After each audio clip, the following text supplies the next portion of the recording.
Rajamahendravaram airport నుంచి ఢిల్లీకి నేరుగా విమాన సర్వీస్ ప్రారంభమైంది. అంతకుముందు ఢిల్లీ నుంచి రాజమహేంద్రవరం మధురపూడి విమానాశ్రయానికి మొదటి ఇండిగో డైరెక్ట్ ఫ్లైట్ చేరుకుంది. తెలుగు విమాన సర్వీసులో కేంద్ర పౌర విమానయాన శాఖ మంత్రి కింజారపు రామ్మోహన్ నాయుడు, రాజమహేంద్రవరం ఎంపీ దగ్గుపాటి పురంధేశ్వరి, కాకినాడ ఎంపీ ఉదయ్ శ్రీనివాస్ ఢిల్లీ నుంచి నేరుగా రాజమహేంద్రవరం వచ్చారు. రన్వేపై ల్యాండ్ అయిన ఇండిగో ఎయిర్ బస్ కు వాటర్ కెనాల్స్ తో సిబ్బంది స్వాగతం పలికారు. ఇటీవల రాజమహేంద్రవరం విమానాశ్రయం నుంచి ముంబైకి నేరుగా విమాన సర్వీసు ప్రారంభించారు.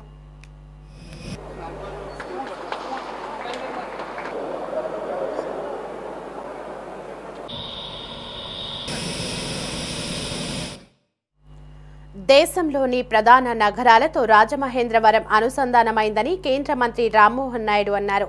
ఇక్కడి నుంచి భవిష్యత్తులో మరిన్ని విమానాలు వెళ్తాయని చెప్పారు.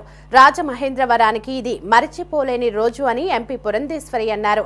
జిల్లా వాసులకు వివిధ ప్రాంతాలతో అనుసంధానం ఆనందదాయకమని చెప్పారు. భవిష్యత్తులో తిరుపతి, షిర్డీ, అయోధ్య తదితర ప్రాంతాలకు విమాన సర్వీసులు తీసుకువస్తామని పేర్కొన్నారు. కాదు, చుట్టుపక్కల ఉన్నటువంటి ప్రాంతాలకి ఎంతో మంది వినియోగిస్తున్నటువంటి ఎయిర్పోర్ట్ ఈరోజు ఢిల్లీకి కనెక్ట్ చేశామనంటే అమెరికా వెళ్లాల్సినటువంటి వారు ఇక్కడ 30 నిమిషాలు కానీ గంట దూరంలో ఏ మారుమూల గ్రామంలో ఉన్నటువంటి వారు ఇంకా విశాఖపట్నము, విజయవాడ వెళ్ళక్కర్లేదు.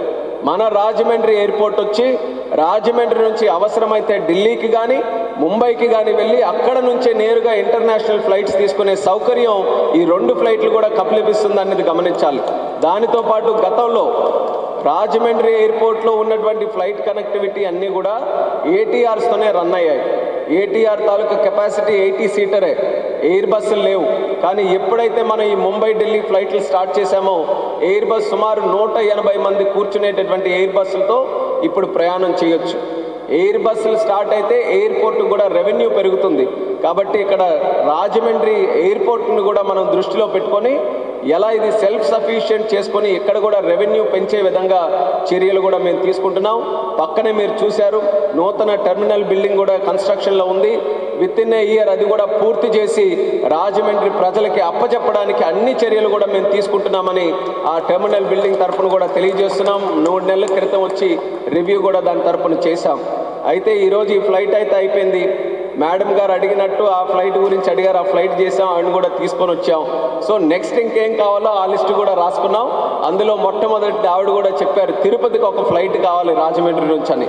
అలాగే తిరుపతితో పాటు ప్రధాన కేంద్రాలు మన భారతదేశంలో వారణాసి కానీ, షిరిడి కానీ, అలాగే జైపూర్ కానీ, గుజరాత్లో అహ్మదాబాద్ కానీ ఇలాంటి నగరాలు వ్యాపార రీత్యా కూడా చాలామంది ఇక్కడ నుంచి ప్రయాణం చేస్తుంటారు.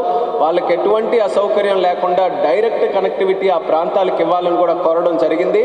నేనున్నంత వరకు కూడా సివిల్ ఏవియేషన్ మినిస్టర్గా ఖచ్చితంగా ఎంత అవకాశం ఉంటే రాజమండ్రికి అంత ప్రయారిటీ బేసిస్ మీద కనెక్టివిటీ పెంచడానికి పూర్తి సహాయ సహకారాలు అందిస్తానని కూడా ఈ సందర్భంగా తెలియజేస్తున్నాను.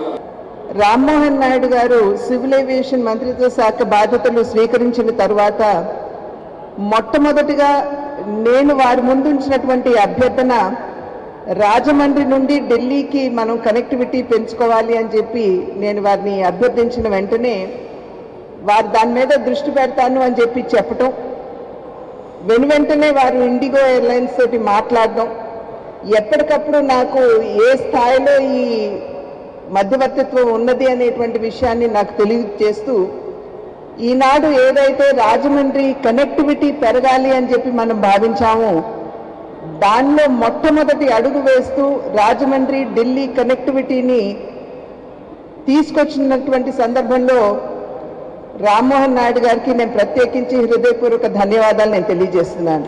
మనకి త్వరలో పుష్కరాలు రాబోతున్నాయి. అటువంటి సందర్భంలో యావత్ భారతదేశంతో రాజమండ్రి యొక్క కనెక్టివిటీని పెంచుకోవాల్సినటువంటి ఆవశ్యకత, అవసరం కూడా ఉన్నది అని చెప్పి వారికి తెలియజేయడం కూడా జరిగింది.